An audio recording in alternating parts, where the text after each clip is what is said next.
kind of going back to on a big tangent there. Kind of going back to the kind of going back to the podcasting game.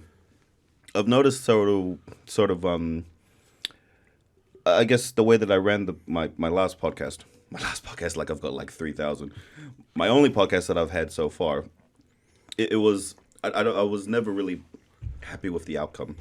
You know, like always, like, and I think everyone who I talked to about, I was kind of like, I don't know if it's the islander in me where I don't want to sort of like just like, hey, look at what I'm doing, you know, like look, it's good. But I just find myself I was unhappy at the end of the day, not with the guests because the guests were always amazing and the guests were always really keen to engage. But then, like, for me, for some reason, the end result was not great. And if you listen to my old podcast, like, the intro changes so much and the outro changes and then kind of try to cut things up, it just became too much, you know? So, again, I don't know how Cam's just is so motivated all the time to just, fucking do it. Love it. But I hate it, Editing is like the bane of my existence. And I've said that many times to many different people. I fucking hate editing, you know? You sound like you need a producer. Bro, I need a producer. I need a receptionist. New kids. No. No. I would love that. You know, I was actually really tempted to sort of just put it out there and kind of like, you know, anyone want to sort of join and sort of be part of this, you know, be part of like either big, you know, co-host even at the time and also the editing side of things. But at the same time, I was like, would there be anyone interested in doing that? You know, because it's going to be free. It's going to be time you're going to have to invest. And, you know, like most sort of ventures, is it going to take off? And not like I was looking for it to take off or anything, but it's like I would feel guilty if that person wasn't getting anything out of it. So I could put that to the side and like, probably best to, you know, rest for now and sort of recuperate and sort of rethink about what I was doing. And, yeah, so I came back with thinking, retire it, you know, which like I said, I'm pretty sad about it. Because there was a lot of good times, and you guys have been on it, you know, and half my family's been on it. But you know that's going to be the episodes will always be up, you know. So I'm always going to be grateful for that, you know. But yeah, I'm looking forward to a new chapter, you know, to a new chapter, which is really exciting, and I really wish I could sort of just explain it a little bit more about what I'm looking for, maybe off camera, but. I'm looking really forward to sort of what that holds. Because I'll ask you guys this. Actually, mostly you, Cams, because you, every now and then you do something on your own and sort of just run like fast breakpoints. Do you find it easier with eyes on, or do you like being solo from time to time? Because I know you guys started it together, you know, with the 135, and then everything's kind of evolved. But you've always had multiple people on at the time. You know, do you find it easier with just one person when you sort of do the fast breakpoints and stuff, or? I think it depends what the topic is about. I'm more comfortable if I'm really knowledgeable about the topic and I can do it, you know, on my own. Back on 135 is cool and it's different because I can never always have my point of view, but having Isaiah doing it with me, it's really good to bounce off our different perspectives on what we're talking about, you know, with the guests and that. So I think that's been the biggest deal for what Back on 135 is about. I think that's what works with you guys because you guys have really good chemistry, you know, and then you guys are able to bounce different opinions and you'd ask a question and then Cam will sort of like enhance it with his question or vice versa.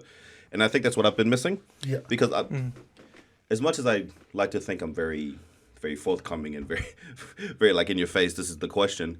I also am a very sensitive person, so I don't want to sort of make people uncomfortable. Well, at least I try my best not to make people uncomfortable. And I don't have that buffer, which I think is very helpful, you know. Not that I know what it's like because I've never had a co-host before. I think that's what makes you different, though. When you're scared of making people uncomfortable, I think that's the way, you know, to get people to listen. Because it's different. It's not like if people want to listen to a nice, friendly conversation, they can turn on TV. That's a good point. You know? That's a good point. But I don't like making people uncomfortable, I guess is the point. I guess not making the person uncomfortable, but it can be the topic. It's the topic that's a good point. That's uncomfortable. It's not really what the person, you know. Yeah. So the person that I'm having on, I don't think he'll be happy if I say his name just yet, but he's very opposite to me. He's very kind. Sound like I'm saying like I'm a bad person. Yeah. He's a very nice dude. He's a very nice dude, and we're kind of going very left field, you know, because he's South African. So that's a very different Nice. point. Very different point. And his upbringing is very different to mine. There's a lot of similarities, but he's very fucking crazy upbringing, you know? So we're kind of both going to be sort of at the moment. Oh, fuck, I'm giving too much away already. No, you're gonna have to tell us after. You can tell us When later. this guy presses the pause button. Or maybe just cut this out. No. It's going to be a very, very, just me and him, you know, where we're going to talk about sort of like our experiences and stuff like that. What I can give away, actually, it's going to be initially, mostly based around me and his experience working as mental health nurses. Nice. So that's kind of be like the foundational starting point. And I think we're going to sort of have like a topic, and I'm trying to cut down to an hour, because fuck, these 3-hour episodes are just, what the fuck? 3-hour episodes, like as nice as it is, like, oh yeah, 3 hours, go down, but it's like, fuck. In all honesty, I think people's attention span is so short. 3 hours is just stupid, unless it's cut up into multiple episodes. So it's going to be talking about that kind of stuff, you know, and then we'll have things that evolve from there. Yeah. I want to ask you, Gio, like, what would make your podcast with your mate different? Because there are a lot of mental health podcasts out there, especially the Polynesian ones. And what would I don't know how many you've listened to, but how would you make yours different? You're right. In terms of the amount of podcasts out there that talk about mental health, is a dime a dozen. There's heaps. I think what's lacking is the two people that's going to be talking about mental health are people that's working in the system. So I think that's going to be the biggest difference, is that we hear a lot of people from the outside, people who have experienced the service, you know, as users, service users, right? And good experiences, bad experiences. And I've kind of done a little bit of research for New Zealand context. Obviously, the world is very different, but in the New Zealand context, there's not many nursing podcasts specifically about working within mental health. And there's no, if you think about, you know, when you hear people talk about mental health, you don't really hear a lot of opinions of people who are working in the system, you know? It's easy for someone to sit back and experience the system and think, this is shit, you know, nothing gets done for me. And we hear it all the time, you know? Where services are shit.